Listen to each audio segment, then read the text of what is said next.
안녕하세요. 남편과 작년에 헤어진 30대 여성입니다. 결국 팔은 안으로 굽는다더니 언제까지 제 편일 줄만 알았던 남편이었는데 역시나 별 수 없대요. 남편과 저는 지인의 소개로 만났습니다. 당시 남편은 저와 마찬가지로 중소기업에 다니던 평범한 회사원이었어요. 첫 만남부터 대화가 잘 통했던 저희는 금세 연인 사이로 발전했고 1년 반이란 시간 동안 어느 다른 연인들처럼 울고 웃으며 연애를 했네요. 그러다 제 나이 31에 남편에게 프로포즈를 받았습니다. 하지만 프로포즈를 받고 저는 기뻐할 수만은 없었어요. 그건 바로 제가 처한 가정환경 때문이었지요. 저는 편모가정에서 자랐는데 얼마나 많은 사람들이 편모가정에 대해 선입견을 가지고 있는지 잘 알고 있었거든요. 그래서 연애하는 내내 남편에게도 차마 털어놓지 못하고 있었고요. 하지만 프로포즈를 받은 이상 계속 숨길 수만은 없겠더군요. 결국 하루고 이틀이고 프로포즈에 대한 대답을 미루다 결국 술의 힘을 빌려 남편에게 제가 편모가정에서 자랐다는 사실을 털어놓았습니다. 하지만 남편의 반응은 의외였어요. 편모가정이건 편부가정이건 그게 결혼하고 무슨 상관이냐는 식이더라고요. 그게 제가 원해서 된 것도 아니고 제 잘못도 아닌데 왜 그런 걸 걱정하느냐면서요. 그러면서 덧붙이기를 어머님 아버님도 그런 편견 같은 건 없으신 좋은 분들이라며 저더러 너무 걱정하지 말라대요. 하지만 남편의 예상은 보기 좋게 빗나가 버렸습니다. 역시나 아니나 다를까 저는 어머님의 거센 반대에 부딪히고 말았지요. 어머님께서는 여자 혼자서 애를 키웠다는 사실이 다른 사람들은 어떻게 생각할지 몰라도 당신 눈에는 그다지 좋게만 보이지는 않는다며 찝찝해서 싫다는 표현을 쓰시대요. 생각지도 못한 어머님의 배려 없는 말씀에 너무 속이 상한 저도 모르게 그만 눈물을 보였습니다. 그러자 오히려 남편이 먼저 나서서 어머님더러 그게 무슨 말씀이시냐며 자기야말로 어머니가 이렇게 편협하신 분인 줄 몰랐다고 실망이라고 한마디 하더라고요. 그러자 이번엔 아버님께서도 길거리에 멀쩡한 여자애들이 널렸는데 어디서 데려와도 하자 있는 애를 골라왔냐고 그제서야 순간 망치로 뒤통수를 한 대 맞은 듯 왜 이렇게까지 제가 인격적으로 모욕을 당해야 되나 싶더라고요. 그래서 제가 어머님 아버님더러 두 분 다 말씀이 너무 심하신 것 같다고 했습니다. 남편에게도 어머님 아버님이 좋은 분들이라고 해서 나름대로의 기대가 있었는데 몹시 실망스럽다고 차분한 목소리로 말했지요. 여기서 이렇게 욕먹고 있는 것 자체가 날 키워주신 어머니께 죄짓는 기분이라며 결혼 이야기는 없던 걸로 하자고요. 그리고는 사갔던 선물 그대로 다시 챙겨들고 뒤도 안 돌아보고 시댁에서 나왔습니다. 그러자 제 뒤통수에다 대고 두 분이서 인사도 안 사고 가는 싸가지 좀 보라며 저럴 줄 알았다고 한 소리 하시더라고요. 그마저 받아칠까도 생각했지만 이내 그럴 가치도 없다 싶어서 깡그리 무시해버렸어요. 택시를 잡기 위해 길에 서 있는데 어느샌가 따라 나온 남편이 저를 붙잡았습니다. 자기가 무조건 미안하다면서 자기도 자기 부모님이 그러실 줄은 꿈에도 상상하지 못했다나요? 그러면서 저더러 참으라고 안 하겠다, 이해해달라고도 안 하겠다 하지만 결혼은 자기랑 하는 거지 시부모님이랑 하는 게 아니지 않냐며 자기 하나만 믿고 따라와 줄 수 없겠냐 그러더라고요. 그렇게 말하는 남편의 눈빛과 목소리에서 진심이란 걸 알 수 있었지만 이미 상처 입은 제 마음이 쉽게 풀어질 리 없었지요. 저는 다시 한번 이별을 고하고 택시에 올라탔습니다. 그리고 며칠 후 주말이었어요. 남편으로부터 오는 연락도 모두 무시하던 중이기도 했고요. 벨소리가 울려 나가보니 남편이 서 있더라고요. 저는 친정어머니랑 둘이 있었는데 친정어머니는 어느 정도 상황을 다 알고 계셨거든요. 친정어머니께서 그래도 여기까지 왔으니 문은 열어주라 하셔서 문을 열었습니다. 그랬더니 남편이 아무 일도 없었다는 듯 과일 바구니랑 꽃다발을 내밀면서 보고 싶었다 그래요.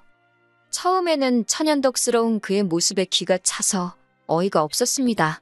그런데 이윽고 남편이 저희 어머니 앞에 무릎을 꿇더니 그날 일은 자기가 다시 한번 사과하러 왔다며 정말 죄송하다고 하대요. 자기 부모님이 그렇게 막무가내로 나올 줄은 몰랐다면서 장모님이 자기 좀 도와달라나요? 남편이 정말 저러다 땅을 파고 들어가겠다 싶을 만큼 머리를 푹 숙이고 연신 죄송하다 해대니 솔직히 마음이 너무 아프고 흔들리더군요. 그리고 남편이 돌아간 후 왜인지 눈물이 하염없이 쏟아지대요.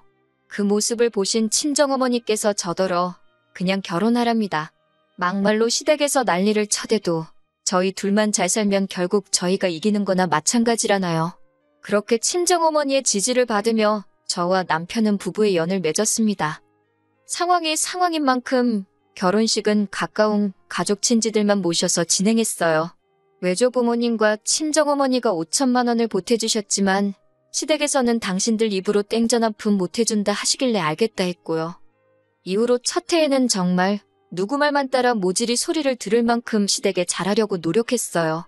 그런데 저도 사람인데 명절이고 생신이고 제 딴에는 한다고 해도 흠만 잡으시고 싫은 소리만 하시니 환장하겠더라고요. 게다가 제가 서운한 마음을 내보이기라도 하면 마치 벼르고 있었다는 듯이 너 그럴 줄 알았다. 시부모가 네 비위를 맞춰줘야 되는 거냐며 막무가내로 화를 내셨지요.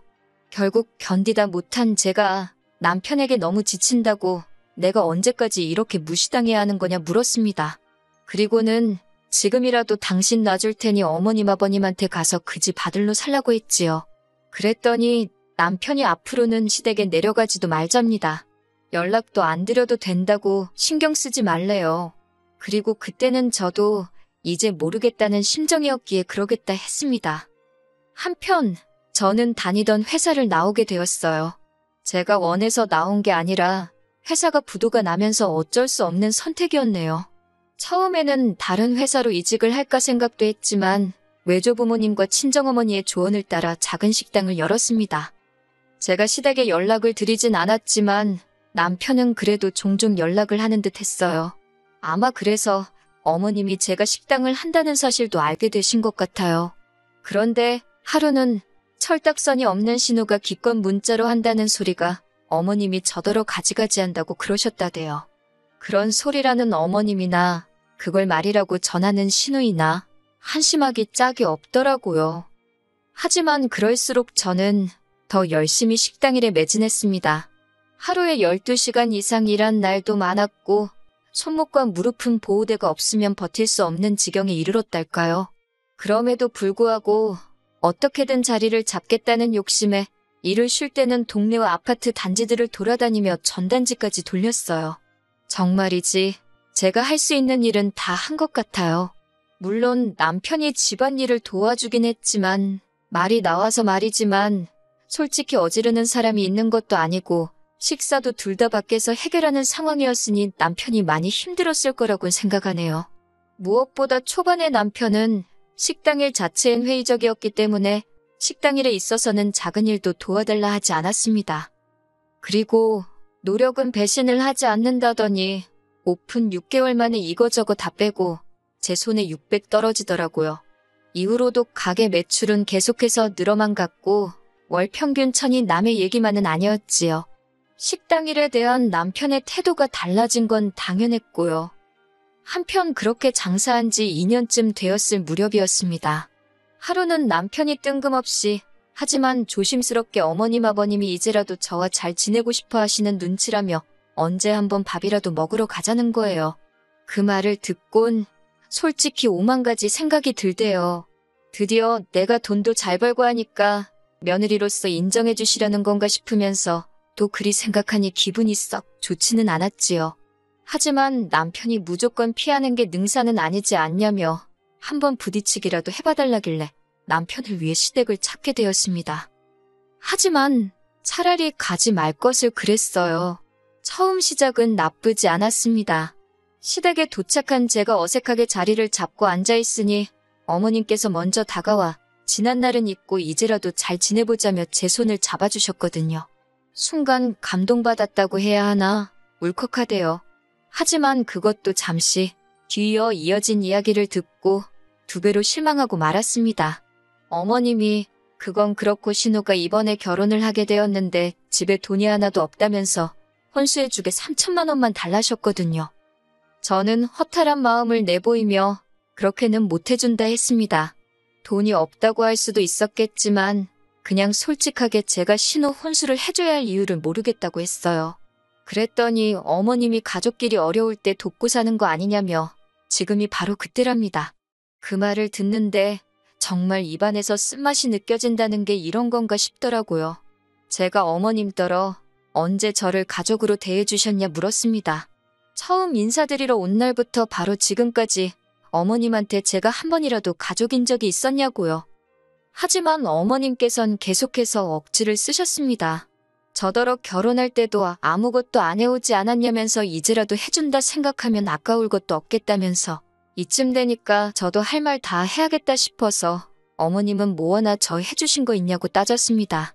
어차피 시작부터 어머님 저 싫어하셨고 반대하셨고 아무것도 안 해주시지 않았냐고 그래놓고 제 돈 탐내시는 거 너무 염치 없고 뻔뻔하시다 했어요.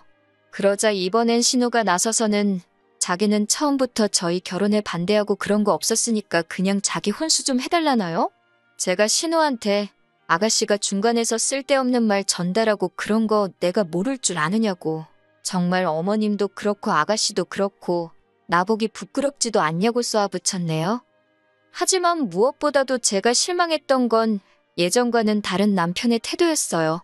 이번만큼은 남편이 어쩐 일로 제 편을 들어주지 않더라고요. 그렇다고 제가 있는 데서 어머님 편을 든 것도 아니지만 남편이 중립을 지키려 했다는 사실 자체가 솔직히 제 입장에선 탐탁지 않았고 실망스럽기도 했지요. 결국 시부모님과의 화해는 물 건너갔고 그렇게 집으로 올라오는 길이었습니다. 아까부터 아무 말도 없던 남편이 저더러 이 정도 했으면 된 거 아니냐고 그래요. 무슨 소리냐니까 어머님 아버님이 결혼할 때 반대해서 제 가슴에 한이 맺힌 건 알겠지만 이제 우리 먹고 살만해졌고 시간도 많이 흘렀는데 이참에 해달라는 그깟 3천만 원 해주고 서로 잘 지내면 안 되겠냐 그러더군요. 그동안 자기 중간에서 너무 힘들었다면서 자기를 봐서라도 이번만큼은 어머님 말씀대로 해달라나요?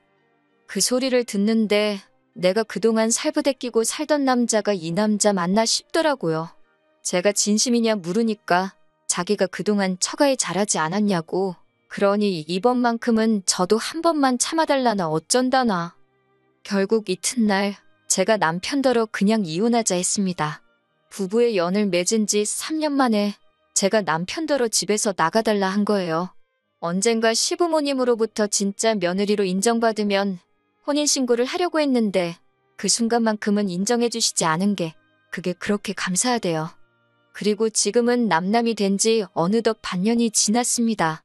아무래도 제가 장사를 하고 있기도 했고 남편도 어딘지 잘 알고 있으니 무턱대고 남편 연락을 피할 수만은 없어서 잘 어르고 달래서 어렵게 헤어졌어요. 솔직히 지금도 남편은 잘 지내냐 뭐하냐며 쓸데없는 이유로 연락을 해오곤 하는데 마음 같아선 무시해버리고 싶지만 혹시나 해코지를 하진 않을까 걱정도 되고 해서 조심스럽답니다. 솔직히 다시 누군가를 만나서 사랑할 수 있을 것 같지는 않아요. 그러고 싶지도 않고요. 그저 제가 이만큼 자리 잡고 살 수 있을 때까지 묵묵히 믿고 도와주신 어머니 그리고 외조부모님과 함께 오래오래 건강히 행복하게 살 수 있으면 좋겠다는 그 마음뿐입니다.